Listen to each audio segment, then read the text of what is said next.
Jusqu'à 18h, vous écoutez Sur le vif, votre rendez-vous d'information. Il y a une nouvelle exposition à la galerie Montcalm et Christelle, elle nous plonge dans l'imaginaire à travers le dessin. Et la première chose que je dirais, Rémi, c'est que le dessin ici est très loin de se limiter au coup de crayon sur une feuille de papier, là. Le dessin se transpose sur des matières, sur des surfaces. Il varie aussi dans la forme, dans le genre.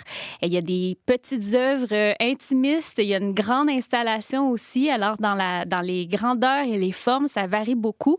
Le titre de cette exposition, c'est « Éphémère imaginaire ». Déjà, ça nous laisse imaginer toutes les formes de création qui peuvent se rattacher à cette thématique-là. Et il y a 7 artistes qui l'ont exploré, qui apportaient chacun leur touche unique et leur propre interprétation aussi de ce qu'est l'éphémère. Ils essayaient de l'aborder comme s'il fallait célébrer l'éphémère plutôt que de se désoler que les choses ne perdurent pas dans le temps. Il y a l'artiste Amy Gagnon-Gélina, qui est l'une des 7 créatrices du collectif, qui nous offre sa définition de l'éphémère imaginaire. Bien, je pense que pour moi, l'éphémère, c'est quelque chose qui est toujours en mouvement, qui est toujours en évolution. Puis je pense que c'est un peu ça la vie des artistes aussi, d'évoluer, d'aller avec un certain mouvement. Donc je trouve que ça, c'est vraiment ce qu'il y a de beau dans l'expo. Puis l'imaginaire, bien évidemment, ça va au-delà de bien des choses. On peut toujours grandir, on peut toujours apprendre des nouvelles choses, les techniques évoluent, les inspirations aussi. Donc je pense que c'est tout ça qui fait en sorte que cette expo-là est comme vraiment justement un mouvement constant, perpétuel, puis que ça continue d'avancer dans le temps. Amy Gagnon-Gélina qui propose 5 œuvres dans l'exposition, dont une grande qui est suspendue, une autre qui est encadrée et qui rappelle toutes les deux le mouvement de l'eau. En fait, il y a des découpes de papier qui forment comme des vagues et elle a même utilisé l'eau de la rivière Richelieu pour imbiber le papier et ajouter de l'encre de Chine pour former des ondes. Bien, en fait, je pense que c'était déjà un peu une partie de mon travail de travailler avec l'éphémère. Je m'inspire beaucoup des éléments de la nature, des phénomènes naturels dans mon travail depuis longtemps. En fait, j'ai grandi près de la rivière Richelieu sur la rive sud de Montréal. En fait, ça a été vraiment longtemps dans mon travail de vouloir utiliser même l'eau de la rivière pour faire mes œuvres. Donc, c'est vraiment quelque chose qui est incarné aussi, comme une espèce de temporalité qui est vraiment intéressante dans ces éléments-là de la nature. Puis depuis récemment, je travaille vraiment aussi avec les nuées d'oiseaux que j'observe souvent aussi sur la rivière. Donc, je suis contente que dans cette exposition-là, il y ait une nouvelle partie de mon travail qui est ajoutée, qui est vraiment en lien avec ces nuées d'oiseaux qui sont présentes aussi sur la rivière. C'est quand même étrange, la dualité de l'éphémérité, mais aussi d'une rivière qui ne change pas, du moins dans la durée d'une vie. Une rivière, ça semble rester pareil. Sur les millénaires, ça change, là, mais il y a quelque chose de... Mais dans sa représentation, ça peut changer, justement, la forme, surtout ici, au Canada, avec les saisons aussi. C'est ce que nous rappelait Amy.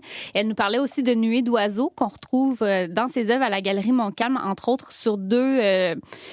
œuvres de papier, mais elles sont piquées d'épingles, comme si on voyait justement ces oiseaux sur le papier. Elles placent ça à différentes hauteurs, ça donne de la texture, ça donne de la profondeur.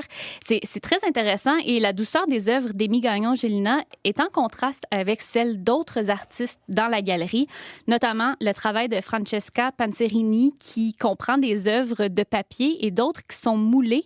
16 carrés de papier, en fait, sur le mur forment comme une espèce de croix et autour d'eux, il y a des demi-cercles sur lesquels on voit des labyrinthes, des spirales, des plumes.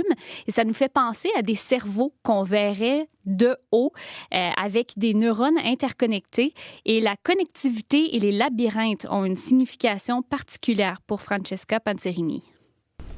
Le labyrinthe, c'est vraiment une symbolique de la vie durant laquelle on a toujours plein de décisions à prendre et qui nous poussent dans des développements qui sont souvent inattendus, mais qui sont irréversibles, comme le temps, comme la temporalité. C'est comme si nous-mêmes, en tant qu'humains, on est des memento mori là, qui éventuellement, c'est évanescent, on va disparaître dans la matière. Ce qui fait évidemment le lien toujours avec cette thématique de l'éphémère imaginaire que le public va bien ressentir en visitant l'exposition, comme s'ils entraient justement dans un univers imaginaire intemporel. Il y a une certaine facilité et un beau plaisir à se promener dans la salle d'exposition et à effectivement reconnaître des liens qui nous unit tous. Il y a, entre autres, j'aimerais parler du clair-obscur, le fait qu'il y a de la lumière, il y a de l'obscurité, il y a ce travail qui se fait dans tous les œuvres, toutes les œuvres qu'on voit dans l'exposition. Il y a certaines œuvres qui sont extrêmement lumineuses, je pense aux petites billes de lumière de Amy, et il y en a d'autres qui nous emmènent vers des tonalités de gris beaucoup plus profondes, entre autres avec Franck, les dessins de Franck, mais il y a ce désir-là. Et comme je mentionnais tout à l'heure, le fait qu'on reconnaît qu'il y a des traces de mains, de doigts qui ont touché les surfaces, qui ont touché la matière et qui se sont impliqués dans un processus de création qui touche l'imaginaire. Francesca Panzerini, qui fait partie des 7 artistes de cette exposition collective intitulée Éphémère imaginaire. Évidemment, vous pouvez la visiter gratuitement à la Galerie Montcalm. C'est ouvert à tout le monde. C'est à la Maison du Citoyen jusqu'au 6 octobre prochain.